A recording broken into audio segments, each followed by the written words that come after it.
Salam sejahtera dalam kasih Tuhan Yesus Kristus. Bapak Ibu yang terkasih dalam Tuhan Yesus Kristus, kiranya cinta kasih Tuhan Yesus dan damai sejahtera ada di tengah-tengah keluarga kita masing-masing. Amin. Bapak Ibu, kita berjumpa dalam persekutuan doa yang pertama dalam rangka persekutuan doa bulan keluarga tahun 2020.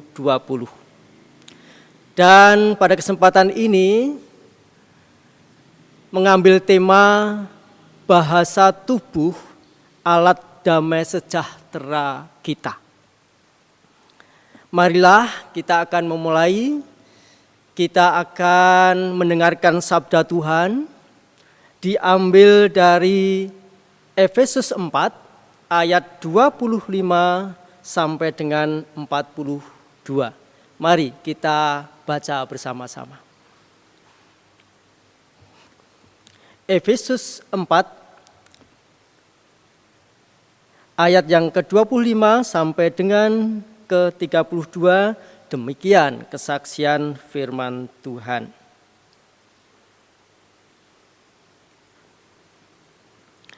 Karena itu, buanglah dusta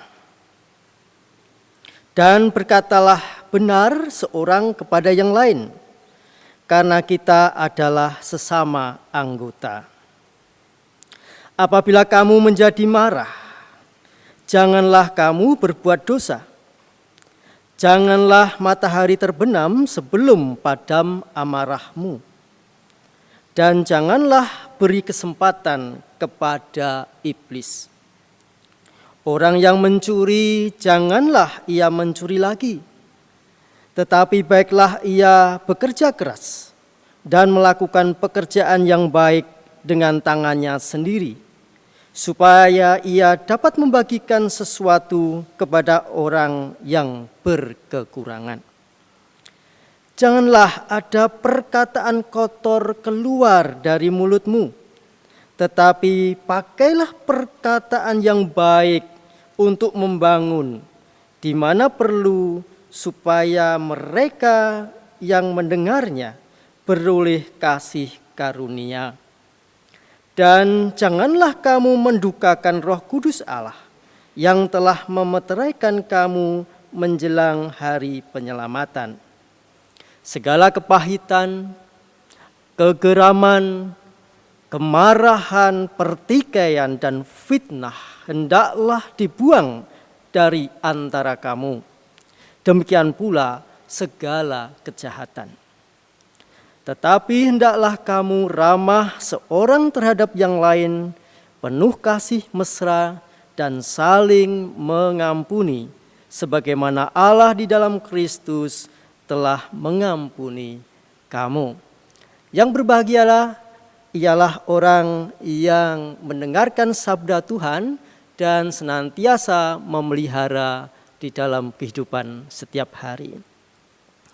Bapak Ibu yang dikasihi Tuhan, bagaimana kabarnya? Baik? Ya.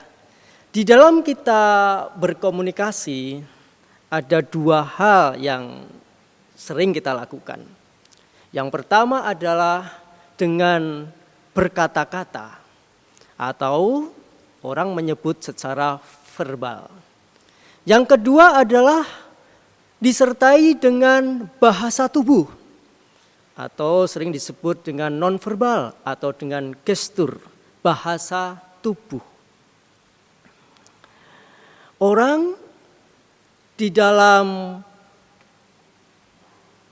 mengungkapkan perasaannya, ada yang merasa senang, maka gestur tubuh atau bahasa tubuh itu akan mengungkapkan hal-hal yang senang.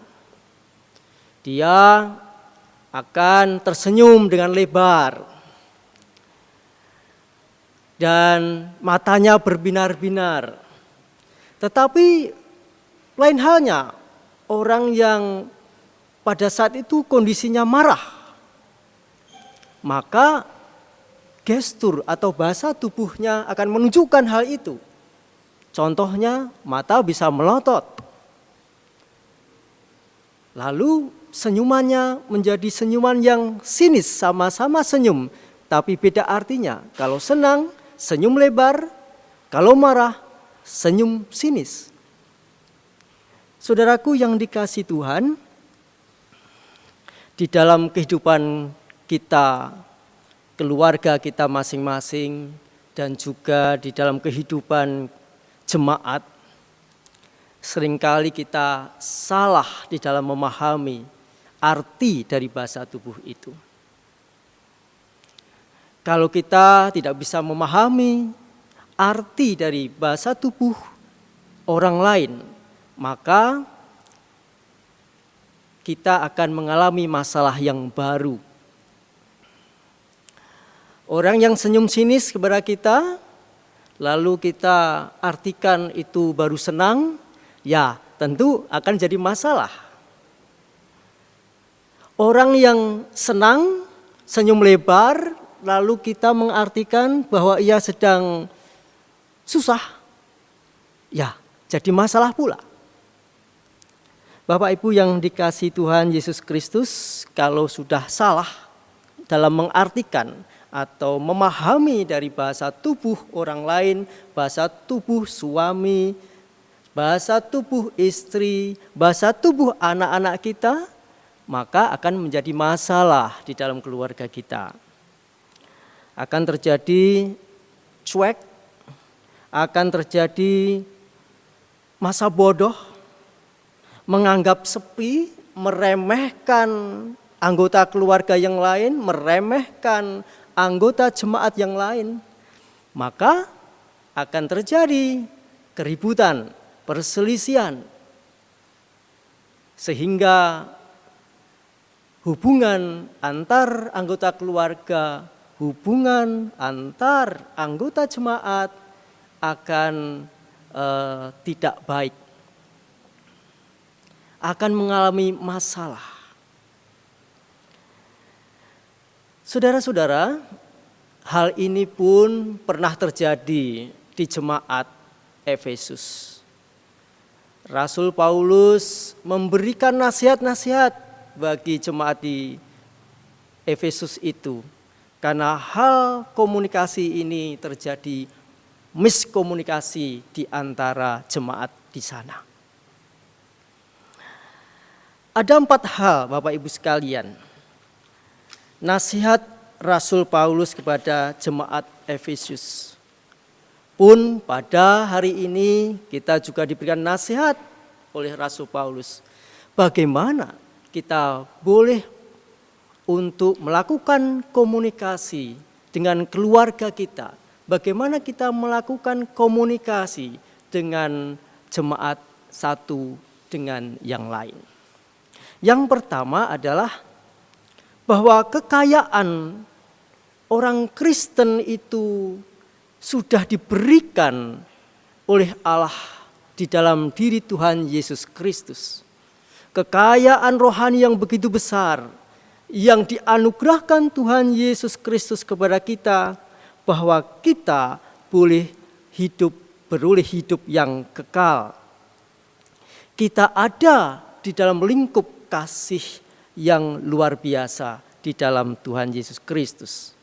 Hal inilah yang menjadi dasar Rasul Paulus memberikan nasihatnya bagi jemaat di Efesus. Yang pertama adalah bahwa kita harus membuang dusta. Ayat 25. Kehidupan kita dengan sesama anggota keluarga, dengan sesama anggota jemaat milik Allah, harus membuang dusta, atau kita harus jujur satu dengan yang lain. Kalau kita jujur satu dengan yang lain, maka di dalam kehidupan berkeluarga, di dalam kehidupan bergereja, berjemaat, ada suatu keharmonisan, ada suatu keteraturan dan itu sangat baik bagi jemaat dan bagi anggota keluarga kita masing-masing. Janganlah di antara kita ada dusta. Jangan ada dusta di antara kita. Rasul Paulus menghendaki supaya kita jujur satu dengan yang lain. Inilah kunci bagaimana kita berkomunikasi secara sehat, secara positif antar anggota keluarga. Suami, istri, anak-anak. Kalau saling jujur, maka ada keteraturan, ada keharmonisan, ada keindahan di dalam keluarga itu. Dan yang kedua adalah amarah. Ayat 26. Rasul Paulus mengatakan bahwa marah itu wajar jika dilakukan dengan dasar yang benar, dengan tujuan yang benar pula. Menjadi tidak wajar amarah itu apabila sesuatu yang terjadi di luar keinginannya mengakibatkan marah dan menjadi cenderung seorang pemarah. Nah, inilah yang tidak wajar, menjadi seorang pemarah. Tidak ada hujan, tidak ada petir, tiba-tiba marah-marah. Nah, ini adalah seorang pemarah. Bukan marah tetapi pemarah. Saudaraku yang dikasihi Tuhan, Mazmur 4 ayat 4 memberikan nasihat kepada kita. Demikian. Biarlah kamu marah, tetapi jangan berbuat dosa. Berkata-katalah dalam hatimu di tempat tidurmu, tetapi tetaplah diam. Ini artinya apa, Bapak Ibu sekalian? Kalau kita marah, di tempat tidur, kita marah-marah di dalam hati kita. Supaya orang lain tidak cedera hatinya. Orang lain yang mendengarkan tidak menjadi sakit hatinya. Bila kita tahu amarah kita sendiri, hanya Tuhan yang tahu. Dan kalau kita diam, maka kita tidak akan berkata-kata yang kasar kepada orang lain. Maka kita di dalam tempat tidur kita, di tempat tidur kita, kita berkata-kata dalam hati, maka kita bisa mengintrospeksi diri kita. Oh, ternyata ada hal-hal yang negatif kalau saya marah kepada orang lain. Dan cukup yang tahu adalah diri kita dan juga Tuhan yang tahu. Dengan demikian, maka keadaan, hubungan, komunikasi antar keluarga, di antara jemaat itu jadi baik. Tidak ada yang tercederai dengan kata-kata kita. Karena amarah kita dibawa di atas tempat tidur kita masing-masing. Tidak sempat terlontar kepada orang lain. Ini adalah perbuatan yang sangat bijaksana. Saudara-saudaraku yang terkasih dalam Tuhan, lalu nasihat yang ketiga apa? Yang itu supaya kita berkata-kata yang baik. Kita berkata-kata yang baik. Orang tua, orang Jawa sering kalau menina-bubukkan anak-anaknya atau masih bayi begitu, diemban begitu, tentu akan berkata-kata yang baik. Anakku lanang-lanang dewe, pinter-pinter dewe, bagus-bagus dewe. Tidak ada anakku yang bodoh-bodoh dewe, tidak ada.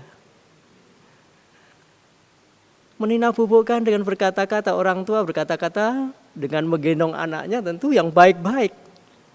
Yang positif terhadap anaknya. Ini doa bagi anak-anaknya.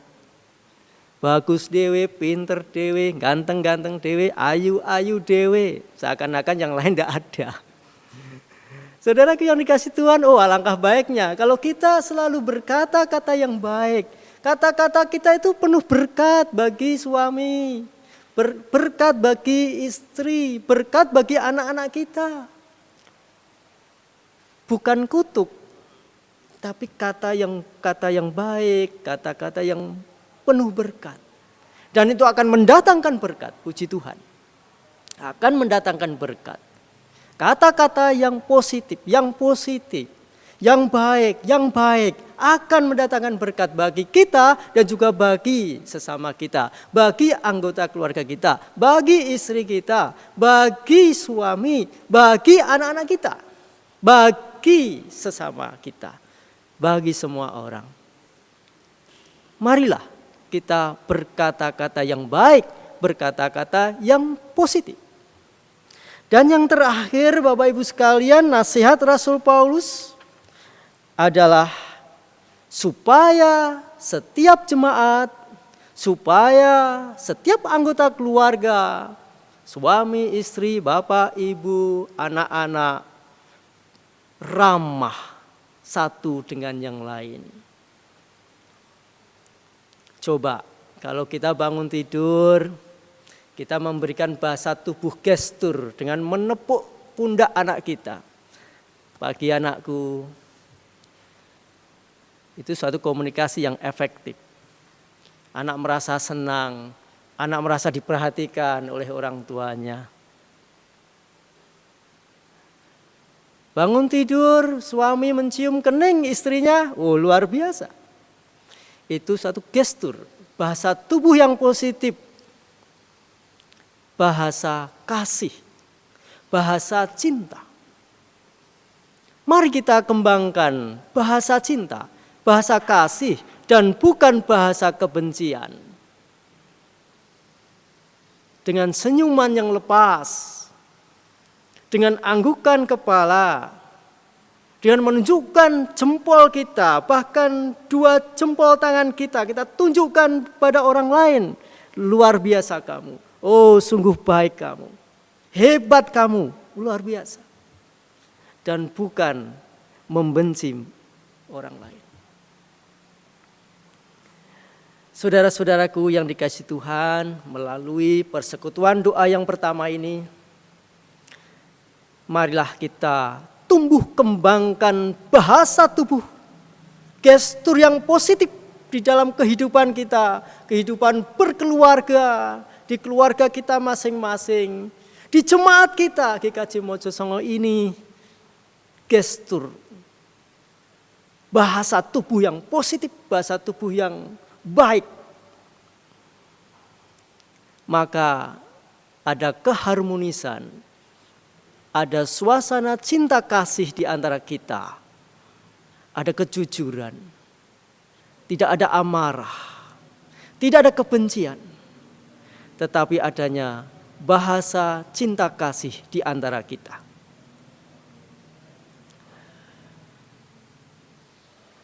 Banyak gestur atau bahasa tubuh dari berjuta-juta bahasa tubuh yang bisa kita berikan kepada sesama kita. Marilah kita mencoba dan selalu berusaha untuk mengungkapkan bahasa tubuh kita, bahasa tubuh yang positif, bahasa tubuh yang baik, bahasa tubuh yang membangun. Kiranya Tuhan Yesus, Sang Raja Gereja, Tuhan Yesus yang merajai keluarga kita masing-masing, memberkati kita dengan penuh cinta kasih. Kita pun sebagai anggota keluarga, anggota jemaat dapat melakukan segala sesuatu, segala perkara untuk kebaikan bagi kita semua. Tuhan Yesus memberkati. Amin.